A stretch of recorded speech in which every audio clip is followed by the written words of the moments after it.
Hello, good morning to all of you. Yes, it's a double morning again. The reason for that is I'm still, I suppose, battling with my mouth. I never realized it was going to be so painful. And of course, with me talking, it doesn't actually, in a way, it exercises the jaw, which highlights the fact that it's painful to me.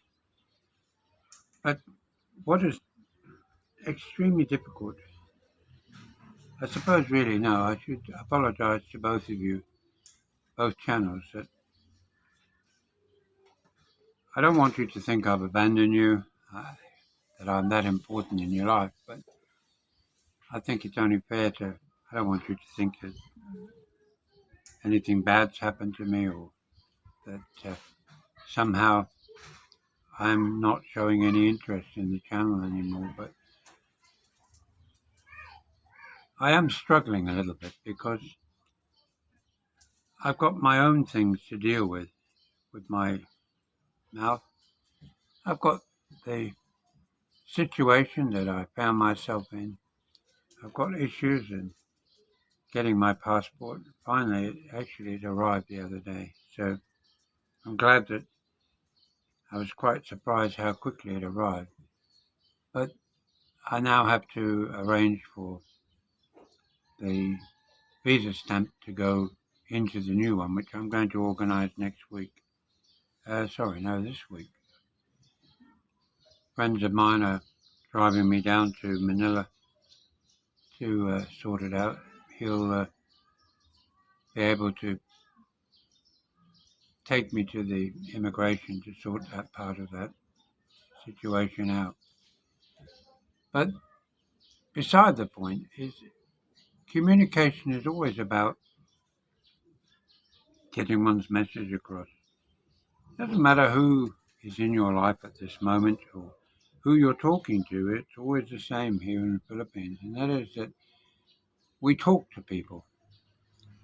But so often we believe we've told them how we feel, we've told them the situation, and often it's just met with frustration, it's met with looks of amazement, and you realize that you have to then reapproach it. You have to try again. You have to get your message across if it's an important one. And you can only do that by the old, so many things that come in my mind. If at first you don't succeed, try again, try again, try again. And that's what I've always been. I've always never given up. I've always been one of these people that if I don't believe someone understands me, I have to keep pushing. Yeah, not in a physical sense, but just to get my point across. It's not to agitate, it's not to annoy or cause harm to anyone. I mean, I used to know kids that used to pull wings off flies and watch them obviously in pain. I'm not one of those kids that did that. I'm more likely to one that picked up the little puppy that lost its mum and brought it home. I'm a very caring person, and I don't want to sound like I'm playing my little violin. But some of the comments that I get are often aimed at Jane, which is not often a reasonable one because with every conflict or any kind of situation that anyone finds themselves in, there's good and bad in everybody. And I think it's unwise to align oneself with just one side because it always takes two. I mean, the other day I was talking to a friend, and he and I were talking about all my past relationships, my wives, Oh, how many? No, not as many as Elizabeth Taylor, but a few. And for different reasons, we went our separate ways. But I feel no animosity. I don't feel any feeling of guilt in any of those situations because I know that they are safe.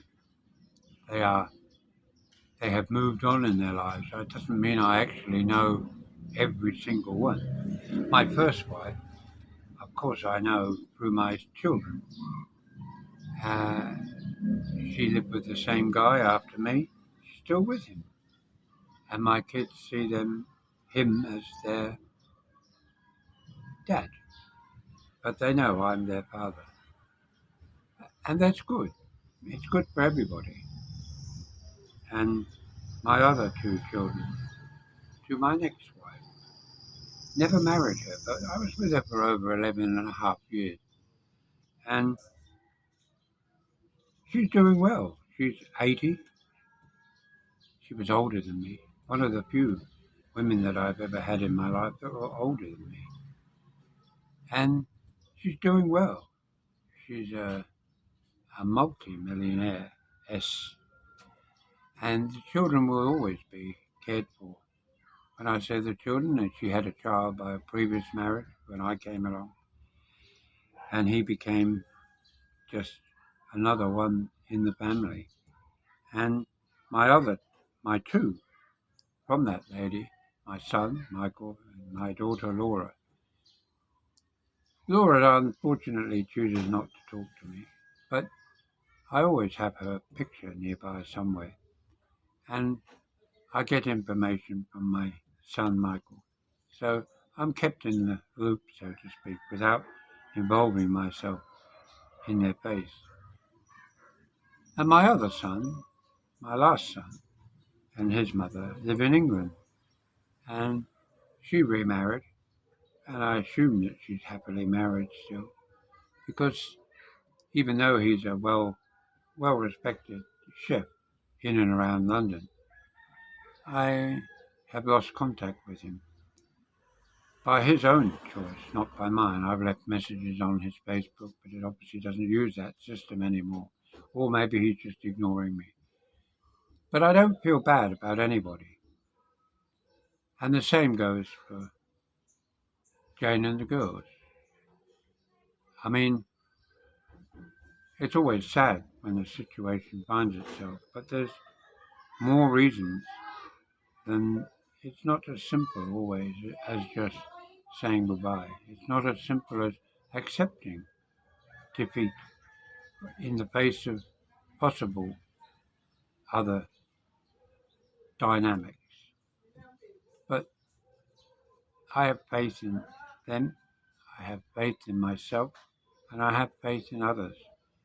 And therefore, one will hope that everybody ends up with a or should I say, happy, that's a funny word, happy, a contented outlook for everybody.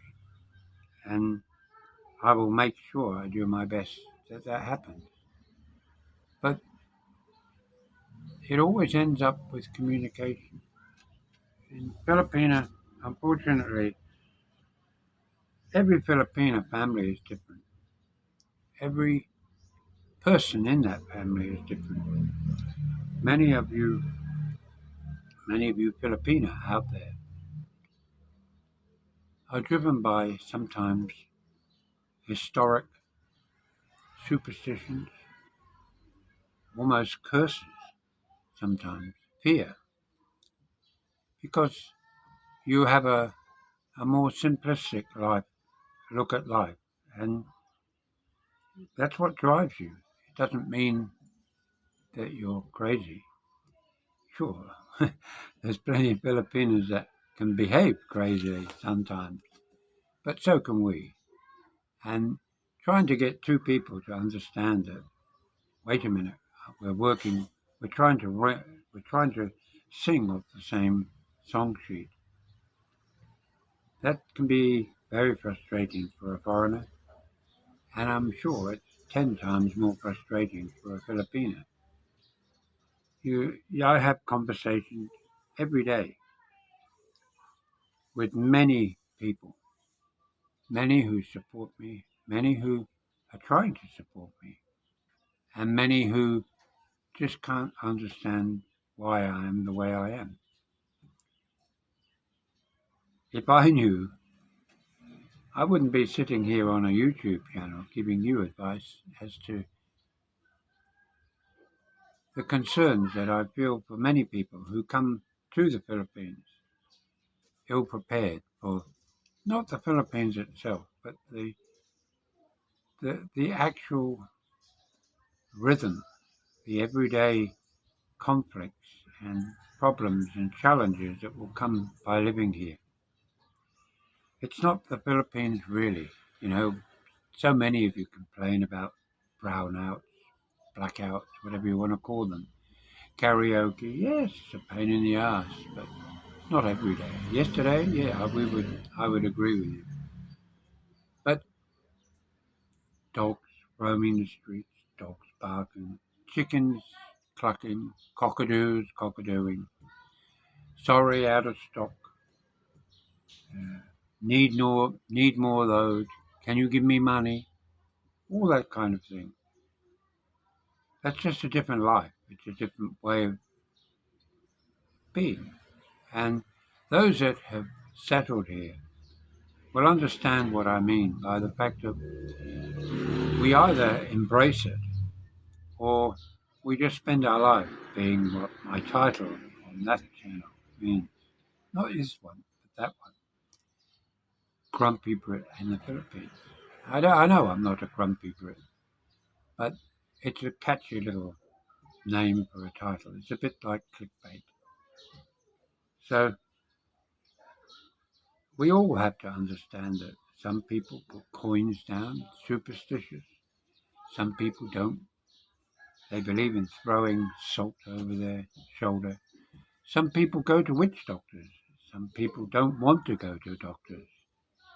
But we're all we're all in the same pot. So what we really have to understand is life goes on. The same clock is ticking in your house as it is in mine. And therefore it is important that we recognize that Jim down the road might think differently to us.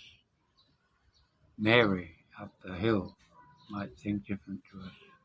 But because they're our friends, our lovers, our wives, we also care for them. So it might sound like a muddle. Yes, I've been in a muddle. I probably still am. But people need patience. You need so much patience to navigate your daily thoughts in the Philippines, even if you don't have a TV channel, a YouTube channel. But I just hope that some of the things I talk about resonate with both of you, both channels. And I will get back sooner or later, maybe when I look a little bit more decent and I have a pair of false teeth that will make me look a bit more like the image of Grumpy, which was an AI given to me by my friend Clive. And I appreciate his newest look. I look pretty cool in that one, but I'll have to grow my hair longer. And I'll have to have made brown and where the old sun is, have a mow there. So with that thought in mind, I better get back to mouthwash, putting my feet up, and hopefully recovering as quickly as possible so that I can get back on board and be the one that you tune into each day. I love you all. Take care. God bless.